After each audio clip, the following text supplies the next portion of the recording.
I would tell 20-year-old Stephen, do what you feel like you want to do, because I've always just pursued things I'm excited about and make me passionate. And then I just figure out later, whether this is a good idea or not. And I just find that that's the best way to live life. Don't be constrained by what other people think. Do what you are passionate about and excites you. We're only on this earth for a short time. Yeah. Make yourself happy. That's very important.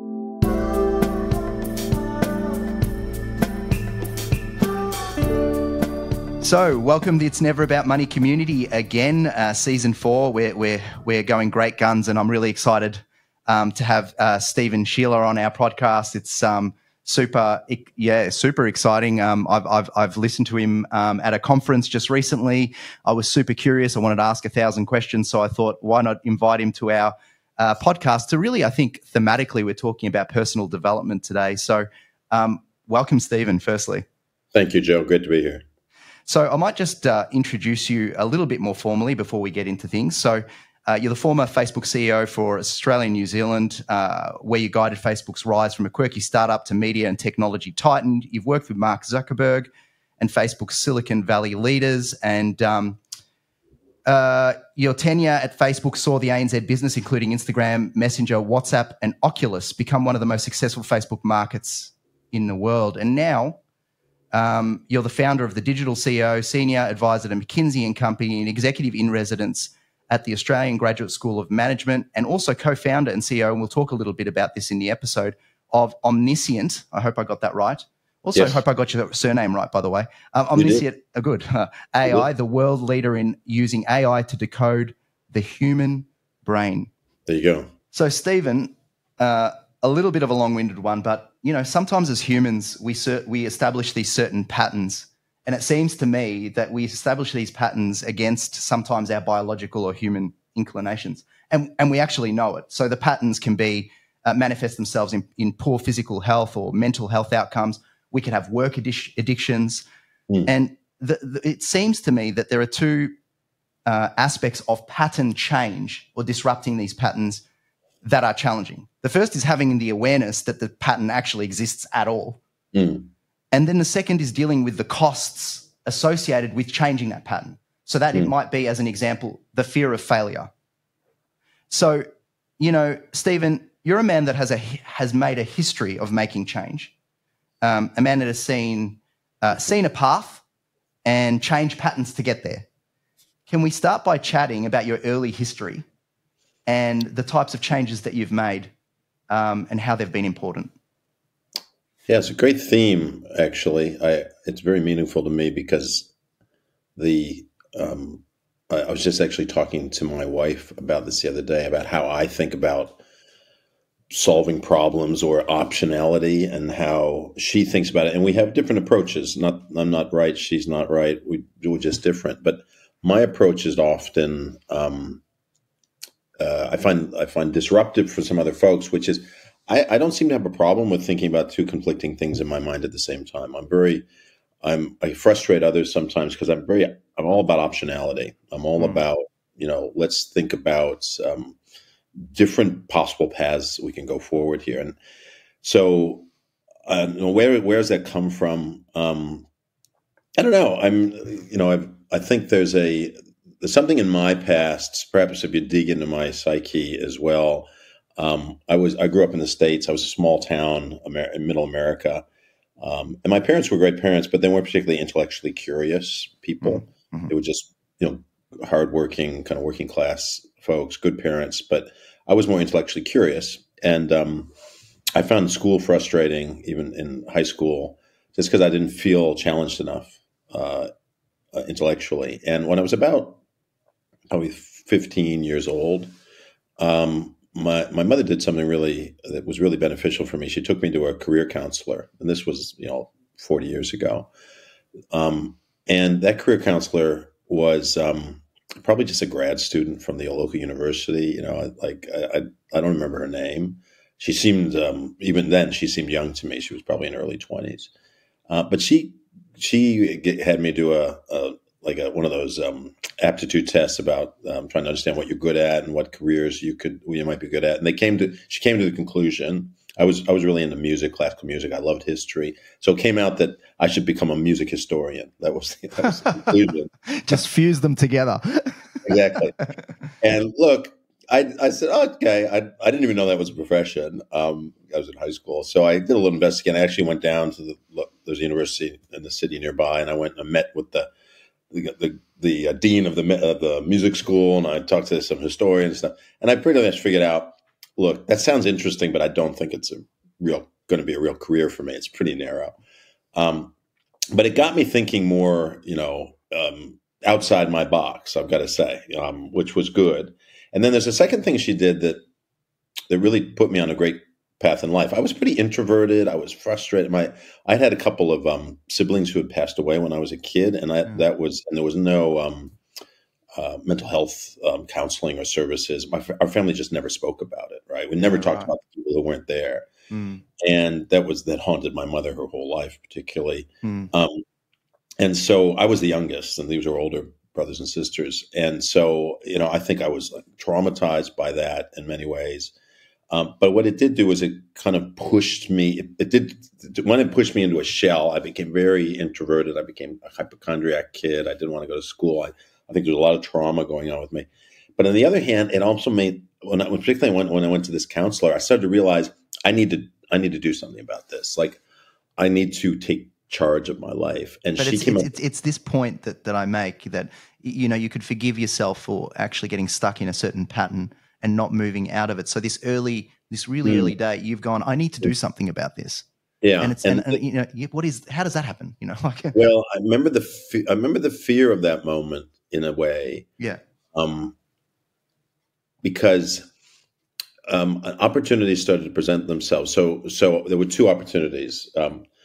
So one actually happened a little before that. I got the chance to go traveling for the summer with he'd been a friend of a guy had been a friend of my older brother. My brother had passed away, and my brother's about 10 years older than me, and so this was one of his best friends. And he turned up in our life, and I was about 11 maybe years old. He was like 21. Yep. And he just said, "Hey, I'll take Stephen on this trip, like across America. I'm going." He was going to go drive his car across. And my parents said, "Do you want to go?" And he said it to both me and my brother. My brother's a little older. And my brother said, "No, I don't want to go." He wanted to stay home. I think he was traumatized too by a lot of things. And I said yes.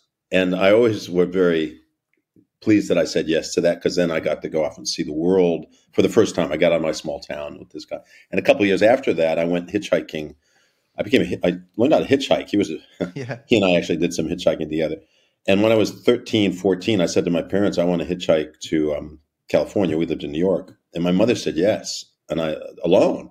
So I actually went and I hitched. Was that a surprise to you that your mother said yes? In a way, yes. My mother was very, she would support anything I wanted to do. She was very, she put her kids first. And even it was crazy. But I was a pretty mature 13-year-old. And so literally I hit the road. I hitchhiked all the way to California. This was in the 1970s when the serial killers were all on the loose. I mean, it's amazing I survived. So I had that moment, but then I got back and I got into high school. I got to high school, and I got really tired. I was tired all the time. I went to see the family doctor, and he did all these tests, and finally he said, "You're just depressed." Because I was back into this small town thing. That's when my mother took me to this career counselor. And the final thing that career counselor told me, which was really powerful, she said, "You should get out of high school early. In the U.S., you can accelerate and get out and leave high school early if you want. It's possible." And I never thought of that. And then she further said, "You should go overseas." I always wanted to go overseas. She said, "You should become an exchange student." And I never thought about being an exchange student. And so out of that, I had to change high schools. I finished high school a year early. So I didn't drop out. I got my degree, graduated. And then I got an exchange. I found an exchange program, only one in my area in my county.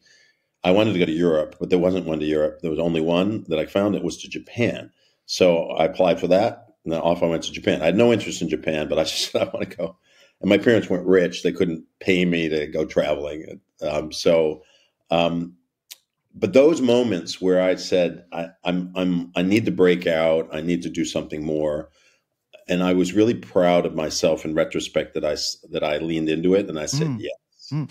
And I was scared. I was always, it's in those moments it was scary, but I did it. It just reminds me of, I mean, one of the episodes I've done recently, which will be uploaded on for season 4 as well, was talking about early days, and sometimes in situations where strong leadership exists, parental or even within sort of religious dogmatic frameworks as well, the decision making for young people is taken out of their hands. It sounds like to me there was a lot of autonomy in decision making that was made by you early days that strengthened that muscle, that decision-making muscle, and probably helped you become a better decision maker with time. Would that be a fair comment? Yeah, that's a good. I hadn't thought about it that way, but I think that's probably true.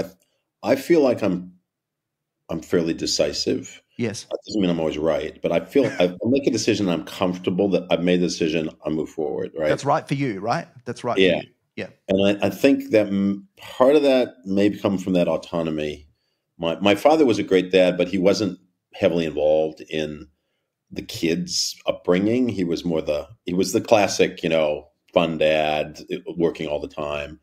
But my mother was the one who raised us. She was really involved, and she was a strong personality. But I Mm. think one thing she got right, very right, was this ability to give me freedom and to do whatever we wanted to do. If I wanted to take tennis lessons, she'd sign me up and drive me there. If I wanted to take anything, painting, I did, I did piano, I did violin, I was on the football team, I did everything I did. And of course, your parents, you don't realize at the time, but your parents are the ones that are supporting all this. Yes. And so I was very, she was always there to anything I wanted to do, she would take me to do. And also she had her own ideas, hey, do you want to learn how to ski? I'll be, oh yeah, I'll learn how to ski because I hadn't thought about that. So she's like, I'll sign you up and we'll go to the lessons. And so, yeah, it's a really nice enablement, I think, that she gave me that probably has held me in good stead ever since. And it's hard to do this because obviously with time limitations, but we fast forward if we can even do that, because there's a lot of life that was lived, I'm sure, between what we've just finished at and your introduction into Facebook. But obviously there's a lot of yeses going on and no's, and making your way through to working within Facebook. And maybe you can talk to me about, at that particular point in time, you'd lived a lot of life and had a lot of experience, and you came in, as you suggest, as being old man Scheeler within the Facebook cauldron. And maybe you can talk a little bit about maybe quickly how you got there, and then also, what it felt like to be that guy who was more mature from a biological standpoint. I got to Facebook kind of through happenstance. I was running another startup in those days. So this was a company I had not founded. It was founded by somebody else, but I knew the founders very well, and they needed somebody to come in and get the business up to another level. So that's what I was doing. And I ran into a friend on the street who had worked at Google, and this was in Sydney, actually. And Google has always had, for a long time, has had a pretty big office in Sydney. Facebook had no office back in those days. Yep. And he said, "Oh, I said, what are you doing?" He said, "Oh, I've just quit my job. I've gone to work at Facebook." And I said, "Oh, great. Interesting." And he said, "You should talk to them too. They're recruiting a lot of people right now. They're trying to build their presence in this region, and you'd be great." And I'm like, "No, what would I do for Facebook?" I'd really never even crossed my mind. I wasn't a big social media user. It wasn't kind of part of where my world was in those days in terms of business or technology. And although I obviously knew what it was. Anyway, but I said, sure. And so he said, great, I'll here, can you hook up with this recruiter? And so I talked to her, and that thus started like a 6-month process where we kind of did a dance. And I went through many interviews with Facebook. I was pretty happy with the job I was doing at the time, but I went through 16 interviews, I think it was, at the end of the day. And part of that was driven by the fact that they were doubtful about me because I was not just because I was old, but also like they were concerned because I had an MBA. I'd been a management consultant in the past. These were things that Facebook hated in those days. They were, allergic to anybody over 30 that had some sort of education. Anti-establishment. That's right. I was suspicious of anybody who had actually graduated from university. But anyway, I got through all those 16 interviews and eventually got hired, and had a pretty good career there. And so that was that. And then the thing that I didn't realize this age thing was an issue. To be honest with you, it wasn't. That wasn't told to me during the interview process. You can't even necessarily say that, right? It wasn't explicit. I learned it later. But I realized after I joined, I started to look around, and then you quickly realize I'm the oldest guy here, and then you realize I might be the oldest person in this whole company. And sure enough, eventually I found out that I was, and that led to challenges that were beyond just the normal challenges you face joining a company like Facebook. Because I think there was a lot of skepticism about me that came from challenges of perception of you, or challenges that you came with, given your age, and perhaps sort of fixed. Well, I think perception ones. Yeah. I think I was fine. Like I'm like I got this, but I think there was a lot of perceptions. And because the average age was 23 when I joined, I was about 46. Yep. And Mark was 26, about 20 years between us. So imagine you're double, whatever age you are. Yeah. You're double the average age of the company. And that includes not just the junior burgers, but including your boss and your boss's boss are all in their 20s, half your age. Yep. And so they have a different take on the world and how you build things and what you do and what success looks like and what matters. And I was quickly challenged by that. I'd never been in that situation before. Almost none of us ever have. And I had to figure it out very fast. Like, how am I going to gain credibility and be able to have influence in this organization where I am? I need other people to work with me and to pull on the same oars with me to be successful. And so I had to really start to think that through. Like, how do I show? So what do I do? Do I just click into, I'm the smartest guy in the room mode? I've been here before, kids. Listen to me. I thought, no, that's not going to work. Do I go a humble route where I kind of try to be like the kids and, I get my skateboard out or whatever, that's probably not going to, it's not authentic. But I decided on a path that was very just honest and was humble in the sense that I was going to just say a number of things to my team and the people I was working with. Forget about, it's irrelevant what I've done before. It's what I do from here on that matters. Number two, I don't really know anything about what's going on in this company, and I really don't even know how to do my job. And the truth is, I kind of did, but I was very kind of laid myself bare and said, I need you to help me. And so I tried to go around to people and say, I need your help. And I find with people, no matter how old they are, it's hard for them to when somebody walks up and say, I need your help.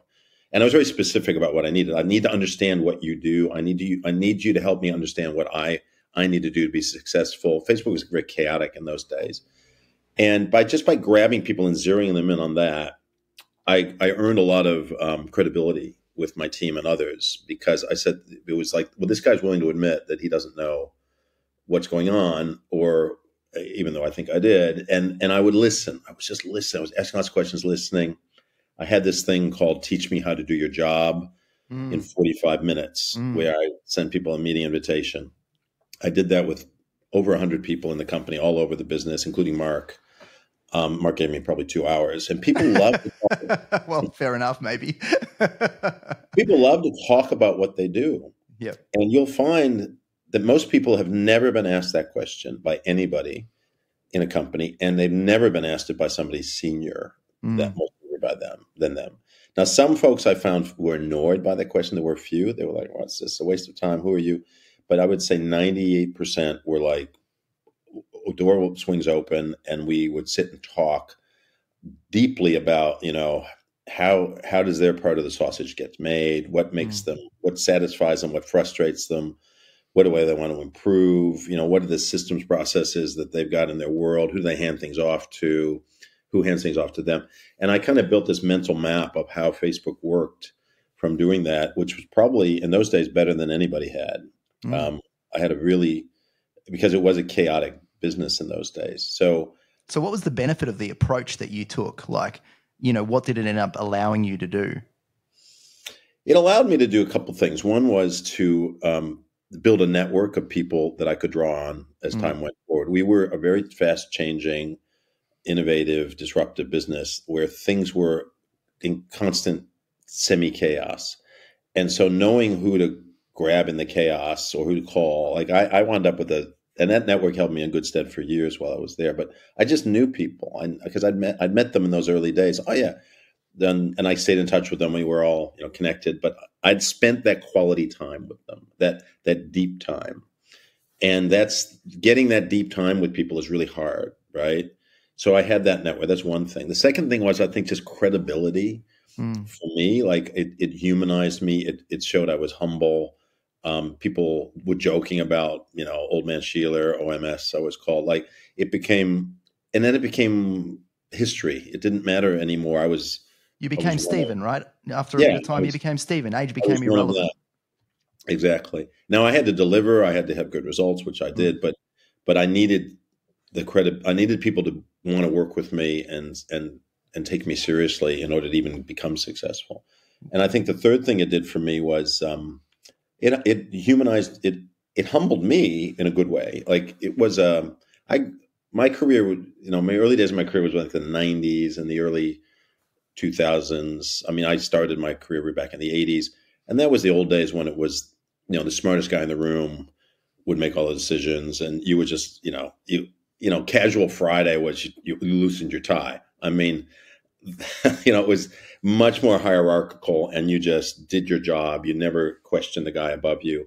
But by the time I got to Facebook, all that had changed. Right? Facebook was absolutely upside down, where they were the ones going to upending the media business. They were disrupting the world, move fast and break things. It was the opposite of what I had been inculcated in my professional career. And so I had to turn myself upside down as a result, without, pretending I'm 22 again. And I found that by earning that kind of credibility and respect, people then listen to you. You do have, when the years go by, you do learn things, you have experience, you don't panic the way younger, more experienced people do. And people would turn to me. Sometimes I'd tell these stories of the past or, World War II. My dad served in World War II. And I remember in the early days, kids, other Facebookers would roll their eyes like, oh, another old man Scheeler story.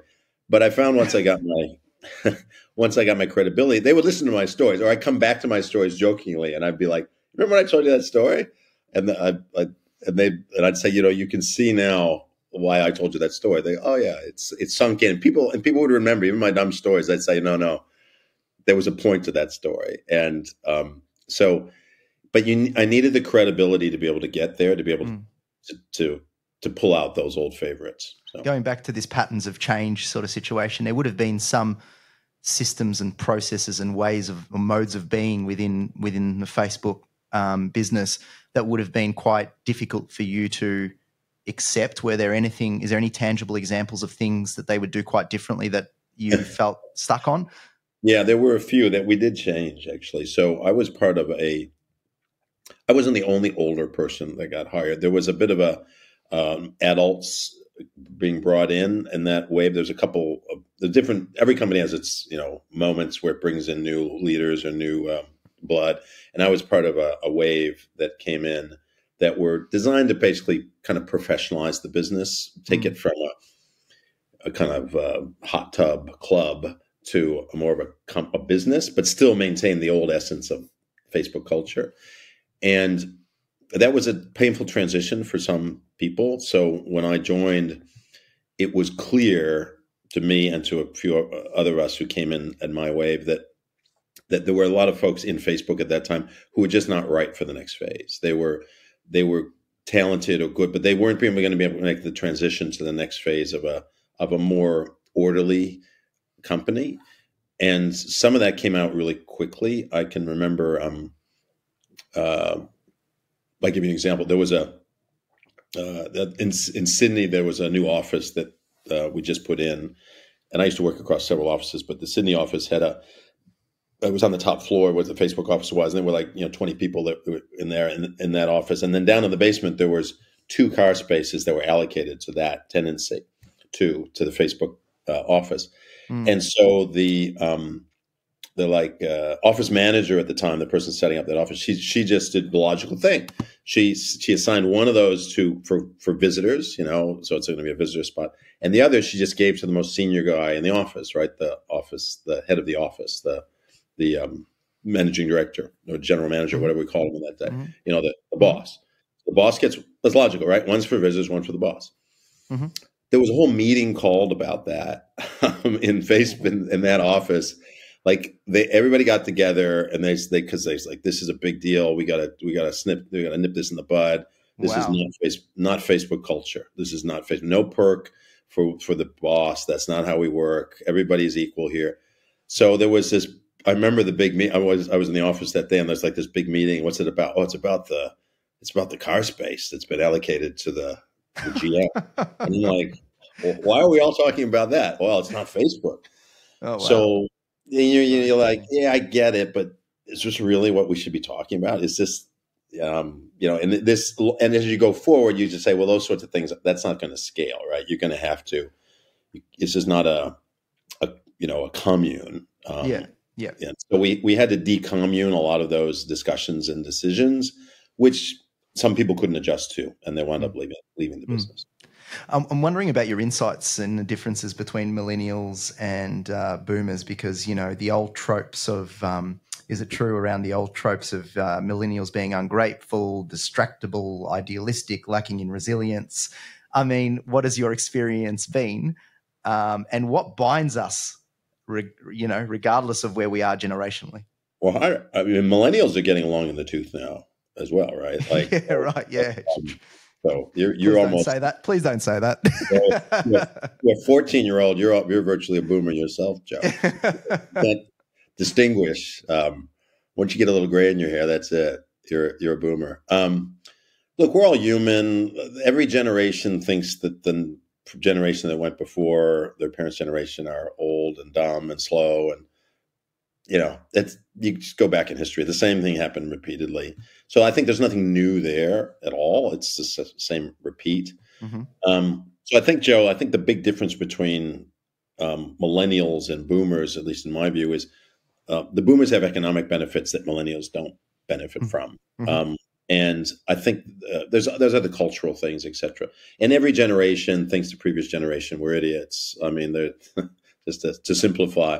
That happens all the time. But I think now the unique thing about this situation is just the really big economic and opportunity kind of difference between the two generations. I think it's pretty stark.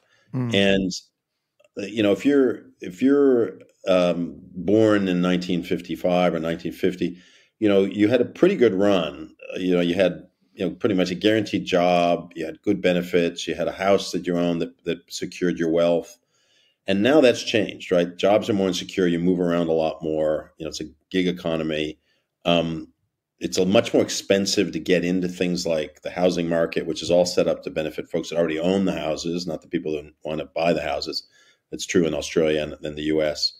And we don't have the same, we've got many more old people and fewer young people. So the burden in terms of the tax and the kind of economic burden on young people to keep old people going, just to generalize, is much higher now than it was, 30, 40, 50 years ago. Mm-hmm. And all of that, then you add other things to that mix, the difference in technology, the difference in, how we socialize. When I grew up, there was no internet, no social media. Now it's ubiquitous. I think it just drives a difference in how you've experienced the world and the benefits you've gotten from that world. Mm-hmm. And I was always struck by when Brexit happened, for example. If you break down the Brexit vote, whether you agree with it or not, if you break it down, you look at people who were older. I don't have the numbers in front of me. They voted overwhelming in favor of Brexit. Those who were younger voted against it. And you think about who's going to live with the consequences of Brexit. It's the younger ones, but it's the older ones who are voting to keep it. Yes. And so you saw a classic kind of dichotomy there on a common issue that is really profound, obviously profound for the UK and for Europe. And there was this clear age difference about how to approach it. And I think that's kind of common on so many big topics today. Young people more, I mean, again, I'm probably generalizing on the data, but I think young people would vote more heavily about yes to controlling climate change and paying a price to do that. Older people don't want to pay that price as much generally. Yeah. So I think, they're clear distinctions of what are the gaps between the generations, and they're clearly there. But it seems like the way that you've solved for that in a business context is to exhibit a curiosity and a vulnerability and to ask questions. And I think you would argue that on both ends or both sides of the generational gap, that is the answer to actually solving. And an empathy. And I think we have as a society in many ways lost a lot of that. And you're seeing that in this, very divisive. in the US, where people are they're just getting set in their points of view, and they're losing that ability to ask questions, to empathize, to listen. And how have you prevented, as I think about it, like the aging of the soul? I mean, there's an element of not much we can do biologically as we age. I mean, there's some things. There's obviously biohacking is now prevalent out there in terms of longevity and the rest of it. But when it comes to actually just this being adaptive and being flexible and being resilient and not letting ourselves age in the traditional sense, what tips do you have? Wow, yeah, I don't. I'm 58 now, and still a young man. Yeah. I'm hoping I've got another 50 good years ahead of me. That's my plan. It's funny. I went to the Australian passport office to get a new passport yesterday. My passport got water damaged, so I just walked in, and they gave me a form. They said, "Here, fill this out, bring it back." And the form said. It gave a time limit to submit the form back to the government, which was December 2099. Yeah. Well, December 31st, 2099. So I joked, I posted it, and I joked, I said, I've got 76 years to get this back to the passport office. I'm going to get moving. So somehow I don't think I'll be filing that in 2099. Hopefully, who knows?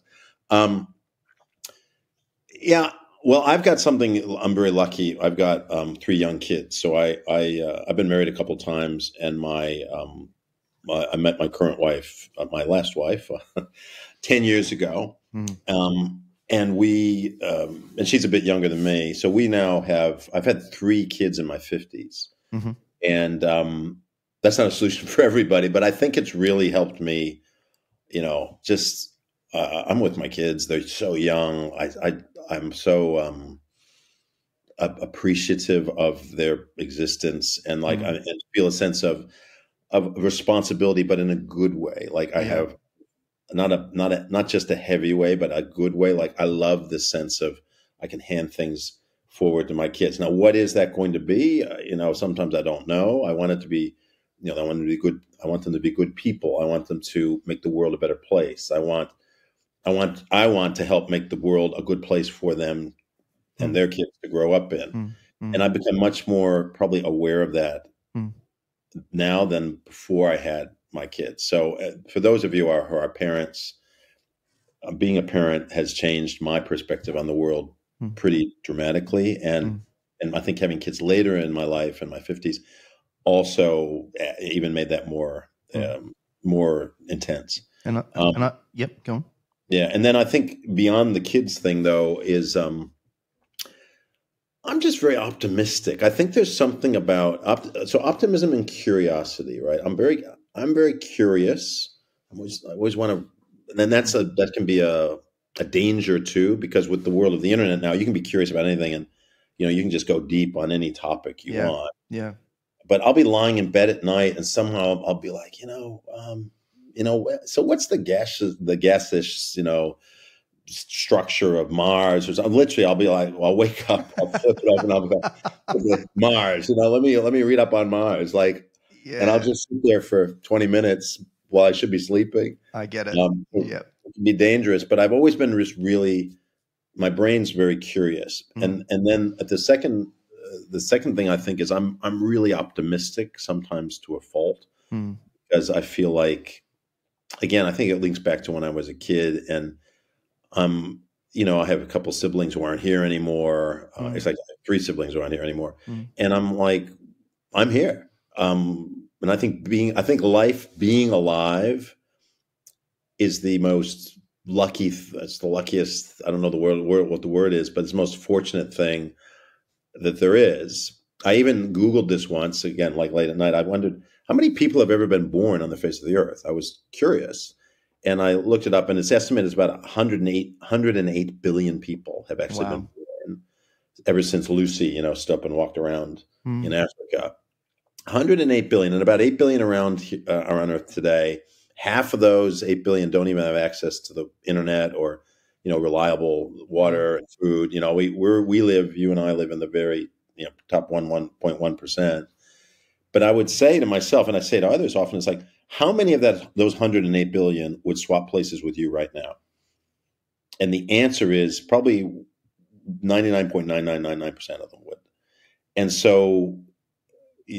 I'm on, things like depression, mental illness are massive problems. You can't just make yourself happy. But I try to always have that in my mind. I've already won the lottery, and every day is a blessing. And I'm super optimistic about and thankful, and gratitude, very thankful for what I have. So those sorts of things keep me grounded, and I think keep me young, as at least inside my, I think you said spirit or soul, and I think that helps me. Yeah, it makes sense. So you've mentioned a number of things: your kids and your optimism, and the speed of change. And I think about it would be very pressing for you to make sure that your children are adaptive and able to be flexible. Given what can't think of anyone better than to speak about technology and the rise of AI. The speed of change is about to hit us even harder than it ever has before, and the dropping of like geographical and state-based boundaries as well is something that's going to occur at an unprecedented level. So, really, this ability to adapt with it is absolutely the most important thing, I think, that we can focus on at the moment. Would you agree? Have you got any thoughts around this? Yeah, I was just last night. I'm a adjunct professor at UNSW, and for the business school. And last night I had a bunch of those MBA students, and we were talking exactly about this topic, which is, adaptability. How fast things are changing? How do we keep up? I've got a couple of there are many thoughts on this, but I'll give you a couple ones. One is, I think things aren't moving in one way. I don't think things are changing any faster than previous eras of technology change. So if you go back, if you look at like the electrification of the world, that happened really fast. It happened incredibly quickly. And just think about how profound that was, like where night becomes day. You can see there's light, and it's cheap. Factories changed overnight from water-based and beast-based to electricity-based. You think about the shift when the motor car was invented, the automobile. That, if you again read up on that, that changed so much, about so many profound changes. Not just around, there's more cars and more roads. It's about how food could be transported or goods could be transported. It's about how cities even were designed and built. It's about how people experience their local neighborhoods and their human interactions. Before automobiles, your world was that big, right? After automobiles, your world became much bigger. And so it changed even if you go back to the old days, people lived right next door to their sisters, parents, grandparents. Everybody lived in the same neighborhood. As soon as the car came along, that started to change. And in countries like Australia and America, that changed profoundly. People would move to the other side of the country. And, in the old days, moving to the other side of the country was a life and death experience, just in the mid 1800s. But by 1920, 1910, you just get in the car and drive. So like that was such a transformation. So we've been through these things before, is my point. And And there were people that thought it was the end of the world and everyone's going to lose their jobs. And you know, we adapted and we found new ways of creating value and doing things. So that's one observation. The other observation, though, is I think in some ways things are different. It is faster. Why? Because we're building technologies on technologies now in a way that, particularly with software and the internet, can happen so quickly, right? Even with the automobile, it happened really fast. But roads had to be built, petrol stations had to be built, refineries had to be built. That took time. Like laying down concrete and putting up, laying down roads takes time. The internet, it's there, right? So look at a couple of recent examples, like when Facebook launched Threads on Instagram. What was that, 6 months ago or something? Like they got to 100 million users in days, right? Now they weren't necessarily the sticky users. It's fallen back a bit, but it was even 10 years ago. That was science fiction, fantasy to have something scale that quickly. You look at ChatGPT, which OpenAI released. That went to 100 million users within, again, days, and that was impossible. It would be impossible without the internet.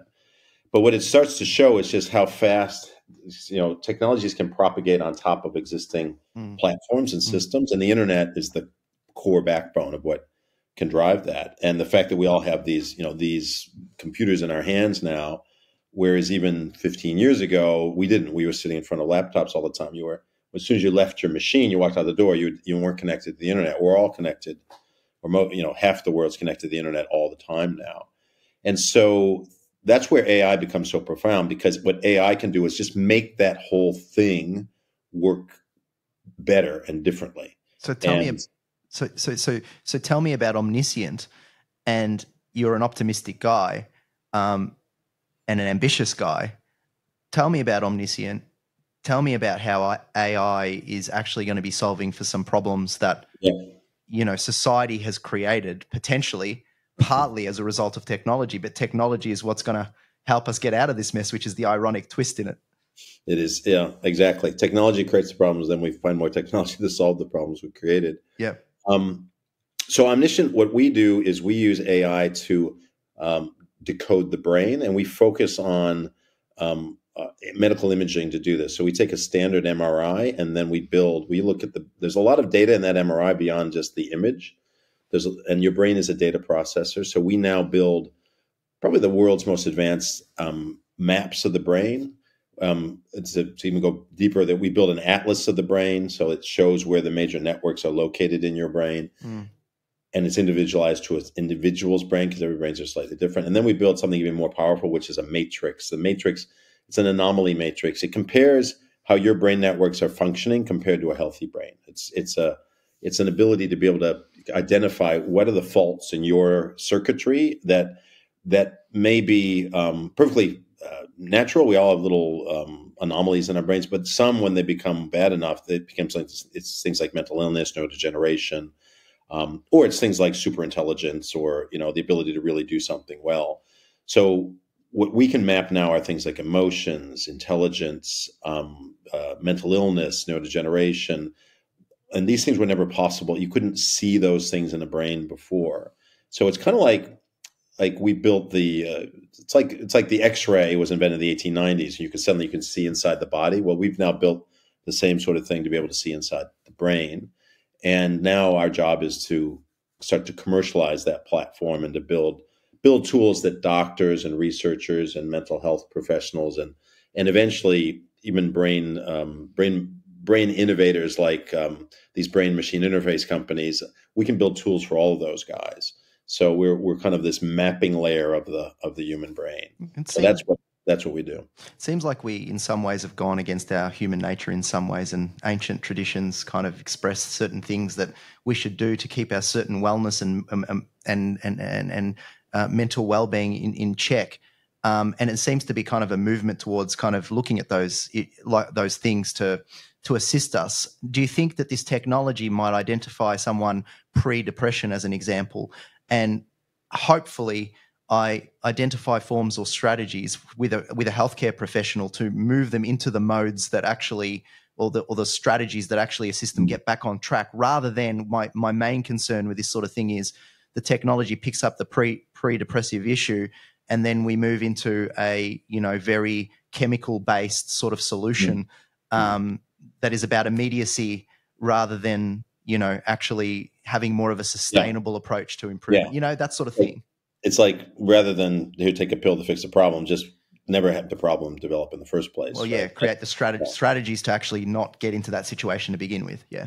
So, yeah, I'm hoping we're planning and building our tools to be, prevention is a huge part of what we want to do. Yep. Now, we don't build the therapies, the cures, the drugs. That's not what we do. We build the maps. We build the targets. We build the brain insights that allow those doctors or pharma companies or psychiatrists, mental health professionals to be better at what they do, so they can diagnose more accurately, so they can predict or look for biomarkers where they can start to predict, hey, you're likely to get this. Let's get on top of it ahead of time.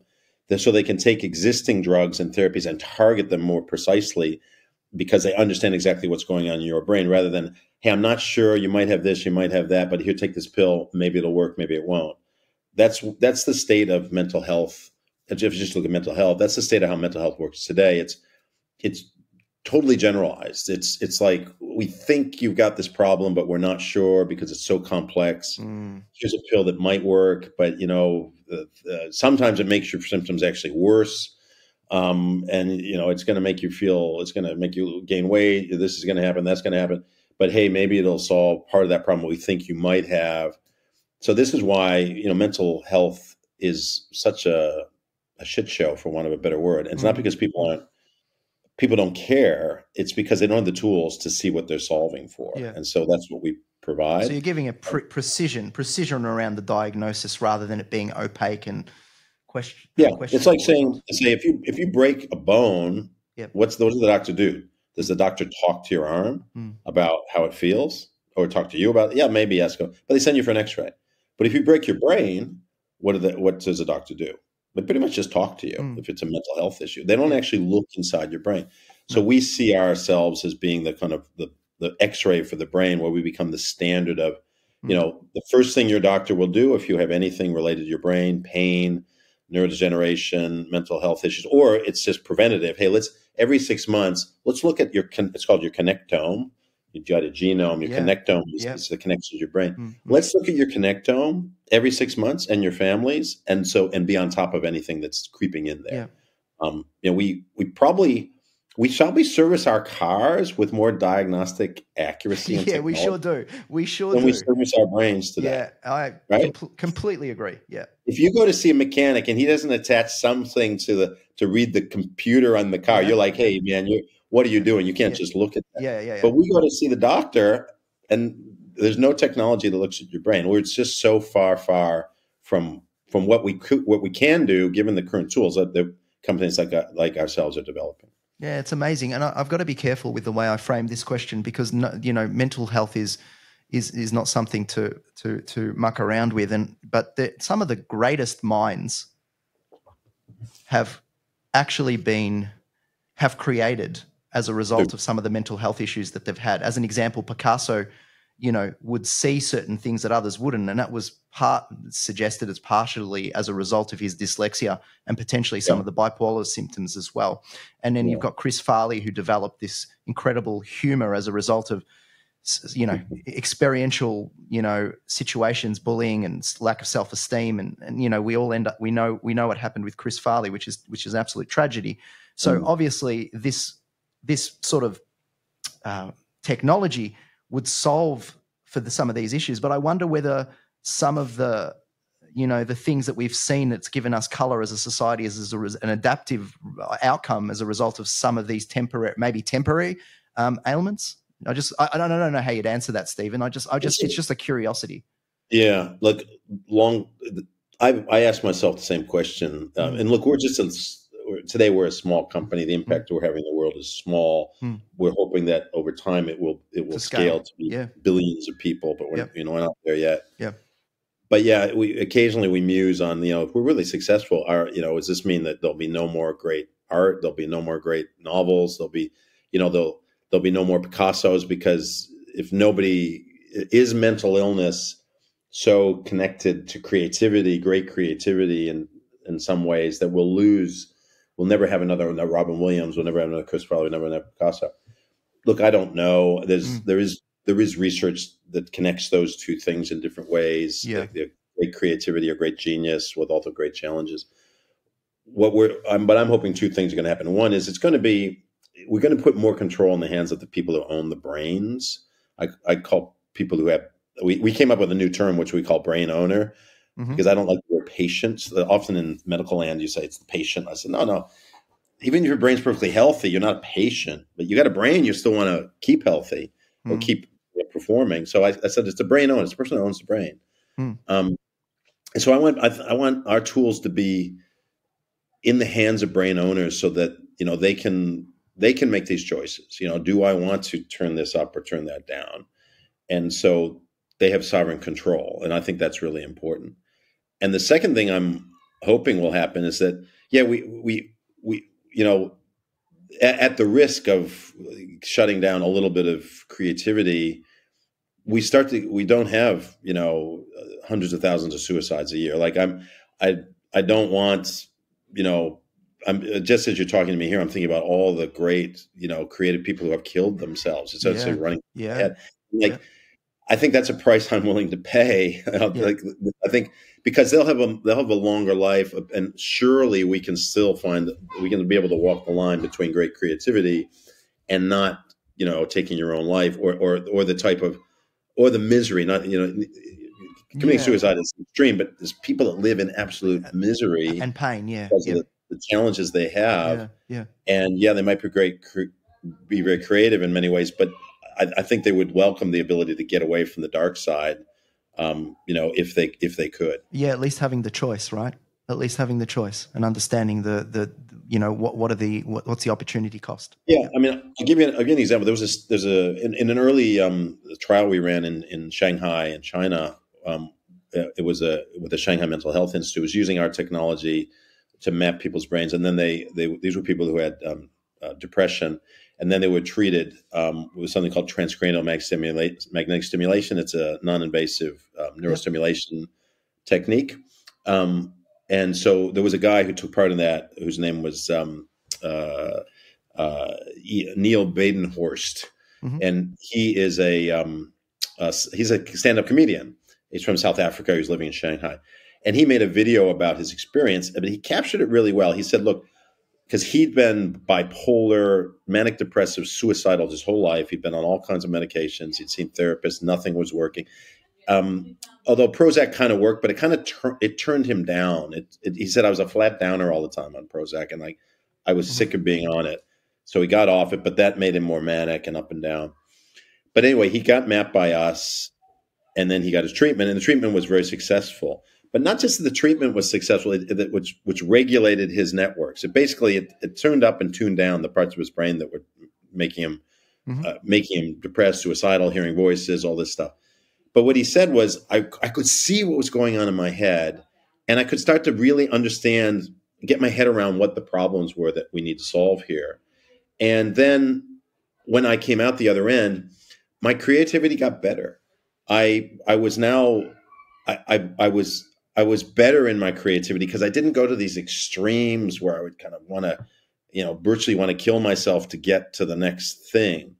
And he said it transformed his life. He said that he was, and the highs, he's now higher. Like he's like, things that used to make me happy now make me euphoric.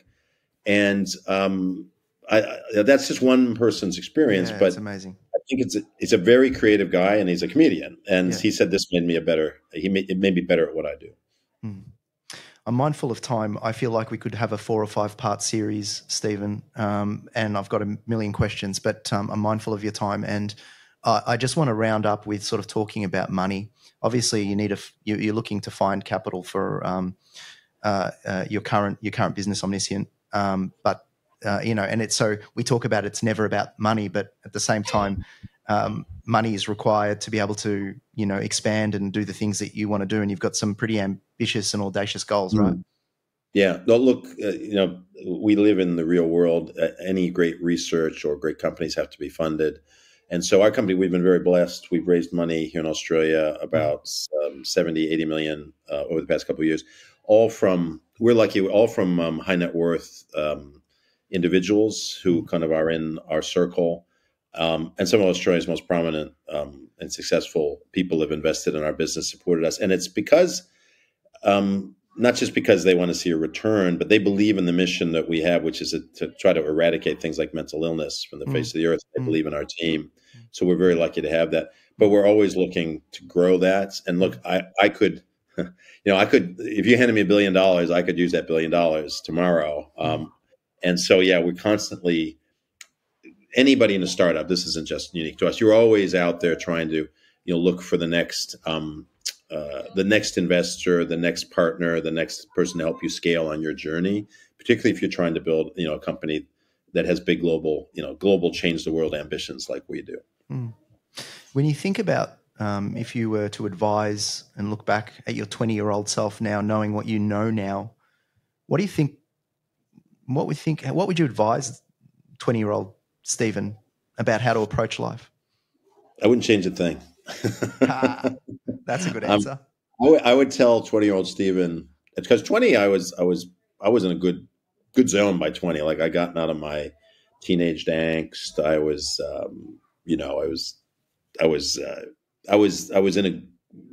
hitting my great zone. I've had a great zone ever since. My teenage years were a little up and down because of what I talked about before, but by then I was feeling great. And I would basically say to myself, just do what you feel like you want to do. Because I've always just pursued things I'm excited about and make me passionate. And then I just figure out later, whether this is a good idea or not. And I just find that that's the best way to live life. Don't be constrained by what other people think. Do what you are passionate about and excites you. We're only on this earth for a short time. Yeah. Think about, one, make yourself happy. That's very important. But two, the thing I didn't know at 20 so much was how I didn't feel the sense of responsibility for others that I feel now. Okay. And so that's what's changed. It was all about making myself happy and fulfilling myself at 20. But you can't force that on a 20-year-old. It's not something. Now I'm more aware of the people around me, my family, my friends, my community, my society, the people I work with. Yep. Like, I feel more sense of responsibility for them than I did at 20. And do you think your perception of money and what it brings has changed over a period of time? Yeah, yes and no. My parents were pretty humble and hardworking. We were not wealthy, but we weren't poor. We were lower middle class. But one thing about me, which I think is a good feature of me, is I'm very unmaterialistic in terms of, like, maybe I don't know if I'm generous or not, but I really don't care how much. I mean, if you look at me, I don't wear a watch. I don't have any jewelry. My wife has to buy me my clothes because I wear them till they're ragged. I don't own a car. Yeah. Like, I have no interest. Yeah, I've got friends. I've got their Ferraris and their boats and their yachts. Like, I have no interest in toys and stuff like that. Yeah. Got a nice house. Yeah, but I'm like, I don't need anything. Like, it drives my wife crazy. It's like, what am I going to get you for your birthday or Christmas? I said, I just want to be with my family. I don't want anything. And I think I often ask the question, how rich is rich enough as a society, right? Yeah. Like, or as individuals, right? Yeah. And I always say, I'm rich enough. Now, my job now is not to make more money to buy more things, or my family will be fine. They're looked after. But now my job is, like, change the world, leave a legacy behind. Because here's maybe this is a good place to wrap. Here's one of the things I've started asking people the past couple of years, when it's like an icebreaker when I meet them, like, you're trying to make small talk. And I say, let me ask you a question. What do you want engraved on your tombstone? Wow. And I find a lot of people pause, and they'll turn to me and they say, well, I'm thinking about that. What do you want? And I said 2 words: good dad. That's what I want on my tombstone. And then maybe a couple more, or 3 more, change the world, right? And then 3 more, for the better. Like, good dad, change the world for the better. That's it. Amazing. And that, I didn't think that 10 years ago. Now I do. And so that's my new kind of North Star. I'm thinking about what am I going to put on my grave. There's a cemetery right up the street from my house, and I always say to my wife, when I die, you just take me up and throw me over the brick wall, and then you just chisel that. Hopefully, you can chisel that on my tombstone. And I really think that's a great icebreaker for anybody, because I think it really makes people suddenly think, okay, yeah, why am I here? Why do I exist? Why do I have this job or this? And I think it's so adaptive. It's such an adaptive process and such a beneficial process to actually contemplate our death and think about our mortality, because it does make us grateful and informs the way that we take the steps on a day-to-day basis, which is clear. I mean, those very, very simple words that you've suggested, I can see the link between them in the very complex world that you live in to try to really make change in, with the current business that you're working with. So I think it's quite amazing. I feel like I want to wrap it up there, but I have to ask you the last question, which I ask every guest, which is, what is your spirit animal, Stephen? I am, that's funny you should ask that. I am a Capricorn, and I think I have a lot of characteristics of a goat. A goat? A goat. There you go. Weirdly enough, like a mountain goat. I've also been the first goat that we've had. My family often says I'm like a mountain goat. Like, I mean, if you've been I'm sure you've been to mountains. I remember being in like South America. I can't remember the name of this type of goat, but you're looking up this mountain. Yes, and they just and it's like vertical, and you see these goats skipping along, and you're like, how do those things not fall? Yeah. And I've always felt like, I'm comfortable carrying a big weights on my shoulder, literally, like physically. I've got a hard head. I've got a big, bald, hard head. So I'm very goat-like. I think that's probably my spirit animal. That's amazing. It's amazing. What a great example. And, I think this has been an absolute cracker episode, because we've really touched on health outcomes, community, personal development, and really that sort of, as I started with that pattern of change. So thanks very much for your contribution. I'm sure our listenership will absolutely love this one. My pleasure, Joe. Thanks for the invitation, and great to be here. It's been a fantastic conversation. Thanks so much. If you have resonated in any way with the sentiments of this podcast, we would be delighted to direct you to our website, www.itsneveraboutmoney.com.au, for more free resources and education aimed at improving your capacity to make sound financial decisions for the benefit of your family. We wish you every success, however you define it.